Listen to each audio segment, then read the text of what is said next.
घने जंगल में शाम ढल रही थी। आसमान से गिरती बूंदें रानो चिड़िया की फिक्र बढ़ा रही थी। घर में दाना खत्म था और बच्चों के मासूम चेहरे भूख से बहाल थे। अम्मी, बहुत जोर से भूख लगी है। क्या आज भी हमें भूखा ही सोना पड़ेगा? देख ना गुड़िया, बाहर कितनी तेज बारिश है। अम्मी दाना लाने कहाँ जाएंगी? नहीं मेरे प्यारों, सब्र रखो। जब ऊपर वाला रास्ता बंद करता है तो दूसरा खोल भी देता है। मेरे पास थोड़े नूडल्स रखे हैं, मैं आज तुम्हें गर्मा गर्म मैगी बनाकर खिलाऊंगी। वहीं दूसरी तरफ कालू और गोरी की बड़ी सी दुकान थी। वो अमीर थे, लेकिन उनका दिल काला और नीयत बेहद लालची थी। अरे ओ गोरी, देख रही है बारिश? आज तो कोई बर्गर खाने नहीं आएगा, सब नुकसान हो गया। अजी सुनिए, ये बासी बर्गर फेंकना मत। कल थोड़े सस्ते दाम पर किसी मासूम परिंदे को बेच देंगे। हमें तो बस। दोस्तों, ये रहे हमारी आज की वीडियो के प्यारे सब्सक्राइबर्स और फॉलोअर्स के नाम। जियावान, उदित कुमार, दिव्या, सना, मिहान और जो नहीं चुने गए, चिंता मत करो, अगली बार तुम भी बन सकते हो जंगल के सुपरस्टार। दोस्तों, अगर आप भी चाहते हैं मैं आपका नाम अपनी कहानी में लूं, तो देर किस बात की, जल्दी से कमेंट करके अपना नाम हमें भेजें। बर्गर खाने नहीं आएगा, सब नुकसान हो गया। अजी सुनिए, ये बासी बर्गर फेंकना मत। कल थोड़े सस्ते दाम पर किसी मासूम परिंदे को बेच देंगे। हमें तो बस मुनाफा चाहिए, चाहे किसी की सेहत बिगड़े या जेब कटे। कालू और गोरी जहां अपने मुनाफे का हिसाब लगा रहे थे, वहीं जंगल के दूसरे कोने में गरीबी और बेबसी का मंजर था। बूढ़ा मिट्ठू तोता अपनी कमजोर आंखों से गिरती बारिश को देख रहा था। दादाजी, आप जोर जोर से कांप रहे हैं। क्या आपकी तबीयत ज्यादा खराब है? काश मेरे पास थोड़े पैसे होते तो मैं नीचे दुकान से आपके लिए कुछ खाने को ले आती। नहीं मेरी बच्ची, तू फिक्र ना कर। इस जालिम बारिश ने हमारा घर तो पहले ही गीला कर दिया है। अब भूख बर्दाश्त करने की आदत डालनी होगी। कालू कौवे की दुकान पर तो मुफ्त में पानी भी नहीं मिलता, खाना तो दूर की बात है। मैंने सुना है कि रानो चाची ने अपनी एक छोटी सी दुकान खोली है। वो बहुत रहमदिल हैं। क्या पता वो हमारी मदद कर दे। हाँ बेटा, रानो खुद तंगहाली में है। उसके अपने छोटे बच्चे हैं। हम किसी और पर बोझ क्यों बने। बस दुआ कर कि ये बारिश थम जाए, तो शायद मैं कहीं से 2 दाने तलाश कर सकूं। रानो ने हिम्मत नहीं हारी। उसने अपनी जमा पूंजी से एक छोटी सी रेहड़ी लगाई। उसकी मैगी की खुशबू ऐसी थी कि हर परिंदा खींचा चला आता। वाह रानो बिटिया, क्या जायका है तुम्हारी मैगी में, और कीमत भी कितनी कम। चाचा, ये सिर्फ कारोबार नहीं है। मैं चाहती हूँ कि इस जंगल में कोई बच्चा भूखा ना सोए। बरकत तो ऊपर वाला देता है। कालू और गोरी एक पेड़ के पीछे छिपकर रानो की भीड़ देख रहे थे। ये मामूली सी चिड़िया हमारा धंधा चौपट कर रही है। लोग बर्गर छोड़कर इसकी मैगी खा रहे हैं। हमें कुछ करना होगा कालू। इसके खाने में कुछ मिला देते हैं ताकि सबका पेट खराब हो जाए और बदनामी इसकी हो। जहाँ एक तरफ नफरत की आग चल रही थी, वहीं रानो की दुकान पर मोहब्बत की खुशबू महक रही थी। रानो सिर्फ मैगी नहीं, बल्कि अपनापन बांट रही थी। रानो बहन, तुम्हारी मैगी में कोई तो जादुई मसाला है। इसे खाकर दिल बाग बाग हो जाता है।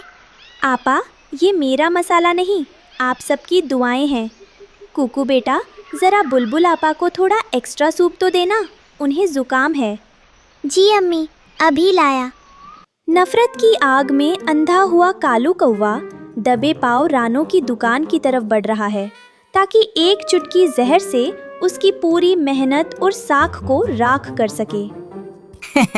अब देख रानो, तेरी मैगी खाकर जब सब बीमार पड़ेंगे तो तुझे इस जंगल से खदेड़ दिया जाएगा।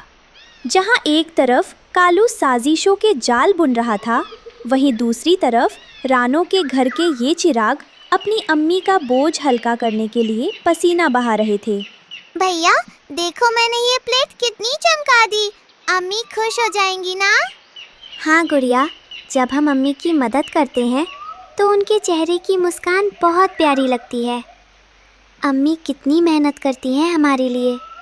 काश हम जल्दी बड़े हो जाते तो अम्मी को इतनी मेहनत ना करनी पड़ती। अम्मी कहती हैं कि ईमानदारी की रोटी में बहुत बरकत होती है। देख लेना गुड़िया, एक दिन हमारी ये छोटी सी रेहड़ी पूरे जंगल की सबसे बड़ी दुकान बनेगी। कहते हैं कि बुराई चाहे कितनी भी तैयारी के साथ आए, ऊपर वाले की लाठी में आवाज नहीं होती। कालू जैसे ही पाउडर कढ़ाई में फेंकने लगा, अचानक आसमान का मिजाज बदल गया और कुदरत ने अपना फैसला सुना दिया। उफ, मेरी आंखें। गोरी बचाओ, मुझे कुछ दिखाई नहीं दे रहा। कालू इधर उधर भागता है। गोरी, गोरी कहाँ हो तुम? बचाओ मुझे। ये हवा कहाँ से आई? मेरा सारा खेल बिगड़ गया। उफ, ये कैसी आग है मेरी आंखों में। कालू, कौवा और गोरी वहाँ से जा रहा होते हैं। तभी रानो ठेले पर आती हैं और उन्हें जाते देख लेती है। भाई कालू, बहन गोरी, रुको, आप दोनों बहुत थके हुए लग रहे हो। ये लो, ताज़ा मैगी खाओ। रानो, हम तो तुम्हारा बुरा चाहते थे और तुम हमें ही खिला रही हो। कालू भाई, आप घबराइए मत, भगवान सब ठीक करेगा। आप बहुत कमज़ोर लग रहे हैं, लगता है सुबह से कुछ खाया भी नहीं है। नहीं रानो, हमें रहने दो, हम इसके हकदार नहीं हैं। कैसी बातें करते हैं भाई, मुसीबत में तो दुश्मन भी अपना हो जाता है, और आप तो फिर भी पड़ोसी हैं।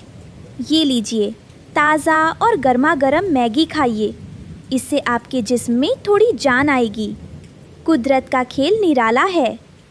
उस रात ऐसी खौफनाक बारिश हुई कि जंगल के बड़े बड़े पेड़ कांपने लगे। कालू और गोरी ने अपनी दौलत और गुरूर के दम पर जो आलीशान घर बनाया था, उसकी बुनियादें कमज़ोर थीं। देखते ही देखते मिट्टी का वो महल ढहने लगा। अब हम कहाँ जाएंगे? हमारा सब कुछ खत्म हो गया कालू। जिस घर पर हमें नाज था, आज वो मलबे का ढेर बन गया है। इस तूफान में हमें कौन पनाह देगा? ये शायद हमारी ही बद्दुआओं का असर है गोरी। हमने दूसरों के घर उजाड़ने की सोची थी, आज कुदरत ने हमारा अपना घर मिट्टी में मिला दिया। अब ना हमारे पास सिर छुपाने की जगह है और ना ही खाने का एक दाना। मुसीबत के वक्त ही अपनों और परायों की पहचान होती है। कालू और गोरी को अपनी दौलत पर बड़ा नाज था और उन्हें लगता था कि उनके रईस दोस्त इस मुश्किल घड़ी में उनका साथ देंगे। नीलकंठ भाई, दरवाज़ा खोलो, हम मुसीबत में हैं। हमारा घर गिर गया है, बस आज की रात पनाह दे दो। अरे कालू, इस वक्त देखो भाई, मेरे घर में पहले ही मेहमान आए हुए हैं और जगह बिल्कुल नहीं है, और वैसे भी अब तुम्हारे पास देने के लिए है ही क्या। जाओ, कहीं और रास्ता देखो। उम्मीद की एक किरण लेकर वो कबूतर सेठ के पास पहुँचे, जिसे कालू ने कभी कारोबार में बहुत मुनाफा कमा कर दिया था, लेकिन आज वक्त बदल चुका था। सेठ जी, हम भूखे हैं और बेघर भी। कम से कम थोड़ा अनाज और सिर छुपाने की जगह दे दीजिए। कल तक तो हम साथ मिलकर दावतें उड़ाते थे। कल की बात कल थी सेठानी, आज तुम फकीर हो चुके हो और फकीरों के लिए मेरे पास न वक्त है न जगह। मेरी कोठी के कीमती कालीन खराब हो जाएंगे तुम्हारे भीगे परों से। निकलो यहाँ से। क्या इंसानियत मर गई है? क्या गरीबी आते ही रिश्ते खत्म हो जाते हैं? 2 दरवाज़ों से दुत्कारे जाने के बाद कालू और गोरी को समझ आ गया था कि उन्होंने अपनी पूरी जिंदगी गलत लोगों और गलत चीज़ों के पीछे गंवा दी। कालू, ये वही लोग हैं जो हमारे बर्गर मुफ्त में खाते थे और हमारी तारीफ़ें करते नहीं थकते थे। आज जब हम सच में तकलीफ़ में हैं तो कोई पहचानने को भी तैयार नहीं। हमने हमेशा लोगों को उनके पैसों से तौला गोरी। आज हमारे पास पैसा नहीं है तो हमारी कोई कीमत नहीं रही। हमने रानो जैसी नेक चिड़िया का बुरा चाहा, शायद ये उसी का अंजाम है। अब इस काली रात में हमें कोई नहीं बचाएगा। हताश और मायूस होकर वो ठंडी हवाओं में ठिठुर रहे थे। तभी दूर से उन्हें रानो के छोटे से घोंसले से आती एक हल्की सी रोशनी दिखाई दी। कुकू, देखो बाहर कौन है? इस तूफान में कोई मुसाफिर फंस गया है क्या? रानो दरवाजा खोलती है और देखती है कि कालू और गोरी भीगकर कांप रहे हैं। अरे कालू भाई, गोरी बहन, आप यहाँ इस हाल में? रानो, हमारा घर गिर गया, हम बेघर हो गए हैं। घबराओ मत गोरी बहन, जब तक हम साथ हैं कोई बेघर नहीं है। मेरे इस छोटे से आशियाने में जगह कम है पर दिल में बहुत जगह है। आ जाओ जल्दी अंदर, वरना ठंड लग जाएगी। अम्मी, ये तो हमसे चलते थे ना, फिर आपने इन्हें जगह क्यों दी? बेटा, बुराई का जवाब बुराई से देना तो आसान है, पर असली बहादुरी बुराई का जवाब अच्छाई से देने में है। रानो, हमें माफ कर दो। हमने तुम्हारी मैगी में जहर मिलाने की कोशिश की थी, लेकिन तुम्हारी मोहब्बत ने हमें बदल दिया। अब से हम भी ईमानदारी से काम करेंगे और किसी का दिल नहीं दुखाएंगे। अब उस जंगल में नफरत की जगह मोहब्बत ने ले ली थी। कालू अब बर्गर नहीं बल्कि रानो की मैगी परोसने में उसकी मदद करता था। मिलजुल कर जो काम करे, खुशियाँ घर में लाए हम। याद रखना बच्चों, रिस्क देने वाला खुदा है। इंसान को सिर्फ नेक नियत से मेहनत करनी चाहिए। हलाल की कमाई में जो सुकून है वो हराम की दौलत में तभी नहीं मिल सकता।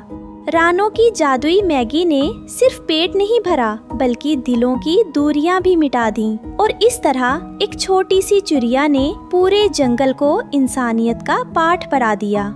इस कहानी से हमें सीख मिलती है कि लालच का अंजाम बुरा होता है और नेक नियत व ईमानदारी हमेशा कामयाब होती है।